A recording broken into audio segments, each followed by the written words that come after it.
Hello all. பெண்கள்ல 10ல ஒருத்தங்களுக்கு அதிகப்படியான மாதவிடாய் ரத்தப்போக்கு ஏற்படுது. ஹெவி மென்ஸ்ட்ரல் ப்ளீடிங்னு சொல்லுவோம். இந்த ஹெவி மென்ஸ்ட்ரல் ப்ளீடிங் பெண்களோட வேலையையும் அவங்களோட வாழ்க்கை தரத்தையும் ரொம்ப அதிகமா பாதிக்குது. இத மருத்துவ ரீதியா மெனோரேஜியா அப்படின்னு சொல்லுவோம். இன்னைக்கு வீடியோல மெனோரேஜியான்னா என்ன, சத்தான உணவு சாப்பிட்டு எப்படி இந்த ஹெவி மென்ஸ்ட்ரல் ப்ளீடிங்க நம்ம கட்டுப்படுத்தலாம்னு பார்க்கலாம். சாதாரணமா ஒரு மாதவிடாய் சுழற்சியில பின்வரும் மாற்றங்கள் இருந்தா அத மெனோரேஜியான்னு கருதப்படுது. மாதவிடாய் ரத்தப்போக்கு 80 மில்லிக்கு மேல இருக்கிறது, இல்லைன்னா மாதவிடாய் 7 நாட்களுக்கு மேல நீடிப்பது. இதுக்கு பல காரணங்கள் இருந்தாலும் ஊட்டச்சத்து குறைபாடும் ஒரு மிக முக்கியமான காரணம். இந்த ஹெவி மென்ஸ்ட்ரல் ப்ளீடிங் ப்ராப்ளம் இருக்கிறவங்க அவசியமா சாப்பிட வேண்டிய முக்கியமான ஊட்டச்சத்துக்கள் என்னன்னு ஒண்ணு பார்ப்போம். முதல்ல விட்டமின் ஏ டிஃபிஷியன்சி. இந்த ஃபீமேல் ஹார்மோன்ஸ் ப்ரொஜெஸ்ட்ரான், எஸ்ட்ரோஜன் சரியா சுரக்கணும்னா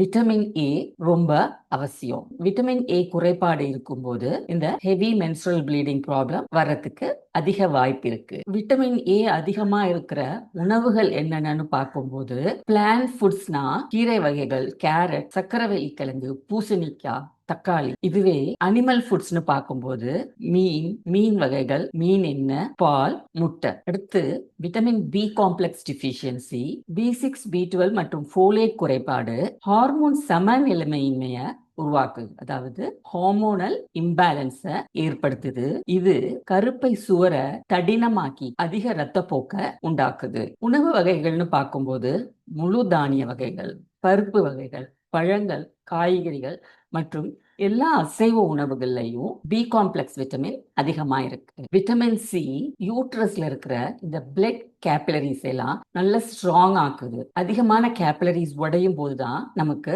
அதிக ப்ளீடிங் ஏற்படுது. அது மட்டும் இல்லாம ப்ரொஜெஸ்ட்ரான் ஹார்மோனோட அளவையும் அதிகரிக்க ஹெல்ப் பண்ணுது. விட்டமின் சி அதிகமா இருக்கிற உணவு வகைகள், சிட்ரஸ் ஃப்ரூட்ஸ் எல்லாத்துலயும் விட்டமின் சி அதிகமா இருக்கு. நெல்லிக்காய், கொய்யாப்பழம், அன்னாசி, குடைமிளகான்னு காய்கறி பழங்களை சாப்பிடும் போது நமக்கு விட்டமின் சி தானாகவே கிடைச்சிரும். அயன் மற்றும் ஜிங்க் டிஃபிஷியன்சி, அதிக ரத்தப்போக்குனால பெண்களுக்கு ரத்த சோகை ஏற்படுது. அதே மாதிரி ரத்த சோகை அதிகமா இருக்கிறதுனால ப்ளீடிங்கும் அதிகமா இருக்கும். இதை சரி செய்யறதுக்கு நம்ம சிகப்பு இறைச்சி, முட்டை, பீன்ஸ், சுண்டல், நட்ஸ் வகைகளை எடுத்துக்கணும். ஜிங்க் நமது உடல்ல ஹார்மோன் சமநிலையை ஏற்படுத்தி மாதவிடாய் காலங்கள்ல கருப்பை சுவர் சீராக உதிர்வதை உறுதி செய்யுது. இது அதிக ரத்தப்போக்க குறைக்கிறதுக்கு ரொம்ப அவசியம். ஜிங்க் ரிச் ஃபுட்ஸ்னு பார்த்தா இறைச்சி, முந்திரி, பூசணி விதைகள் மற்றும் பயிர் வகைகள். அடுத்தது மெக்னீசியம் மற்றும் ஒமேகா 3 ஃபேட்டி ஆசிட்ஸ். சரியான அளவுல மெக்னீசியம் எடுத்துக்கும் போது மசில் கிராம்ஸை குறைச்சு பீரியட்ஸ் பெயினை குறைக்குது.